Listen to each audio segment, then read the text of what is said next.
ನಮಸ್ಕಾರ, ಚಿಟ್ಟೆ ಹೆಜ್ಜೆಗೆ ಸ್ವಾಗತ. ಭವ್ಯ ಗೌಡರವರಿಗೆ ಬಾಯ್ಸ್ ವರ್ಸಸ್ ಗರ್ಲ್ಸ್ ಕಾರ್ಯಕ್ರಮದಲ್ಲಿ ಭಾಗಿಯಾಗಲು ಆಫರ್ ಬಂದಿತ್ತು.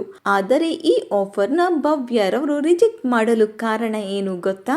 ಬಾಯ್ಸ್ ವರ್ಸಸ್ ಗರ್ಲ್ಸ್ ಶೋನಲ್ಲಿ ಭವ್ಯರವರು ಪುರುಷ ಸ್ಪರ್ಧಿಗಳಿಗೆ ಟಫ್ ಕಾಂಪಿಟೇಷನ್ ಕೊಡುತ್ತಾರೆ ಅಂತ ಅನೇಕರು ಕಾಯುತ್ತಿದ್ದರು. ಆದರೆ ಮೊದಲ ದಿನದ ಶೋನಲ್ಲಿ ಭವ್ಯರವರ ಬದಲಿಗೆ ಚೈತ್ರಾ ಕುಂದಾಪುರರವರು ಕಾಣಿಸಿಕೊಂಡಿದ್ದಾರೆ. ಹೌದು, ಬಿಗ್ ಬಾಸ್ ಕಾರ್ಯಕ್ರಮ ಮುಗಿಯುತ್ತಿದ್ದಂತೆ ಭವ್ಯರವರಿಗೆ ಜ್ವರ ಕಾಣಿಸಿತು. ಇದೇ ಸಂದರ್ಭದಲ್ಲಿ ಈ ರಿಯಾಲಿಟಿ ಶೋನ ಶೂಟಿಂಗ್ ಇದ್ದ ಕಾರಣ ಅವರಿಗೆ ಈ ಕಾರ್ಯಕ್ರಮದಲ್ಲಿ ಭಾಗಿಯಾಗಲು ಆಗಲಿಲ್ಲ. ಇದರ ಬಗ್ಗೆ ಮಾತನಾಡಿದ ಭವ್ಯರವರು, ಬಿಗ್ ಬಾಸ್ ನ ಫಿನಾಲೆ ವಾರ ಇರುವಾಗಲೇ ಇಂಥ ದೊಡ್ಡ ಅವಕಾಶ ಹುಡುಕಿ ಬಂದಾಗ ಯಾರು ಬೇಡ ಅಂತ ಹೇಳುತ್ತಾರೆ? ಯಾರು ಮಿಸ್ ಮಾಡಿಕೊಳ್ಳಲು ಇಷ್ಟಪಡುತ್ತಾರೆ? ಈಗ ಮಿಸ್ ಆಗಿದೆ, ಪರವಾಗಿಲ್ಲ, ಮುಂದೆ ಬೇರೆಯದು ಮಾಡೋಣ ಬಿಡು ಅಂತ ನಾನೇ ಸುಮ್ಮನೆ ಆಗಿದೆ ಅಂತ ಹೇಳಿದ್ದಾರೆ. ಇನ್ನು ನೀವು ಭವ್ಯರವರನ್ನ ಈ ಕಾರ್ಯಕ್ರಮದಲ್ಲಿ ಮಿಸ್ ಮಾಡಿಕೊಳ್ಳುತ್ತೀರಾ ಇಲ್ಲವಾ ಅನ್ನೋದನ್ನ ಕಮೆಂಟ್ ಮಾಡಿ.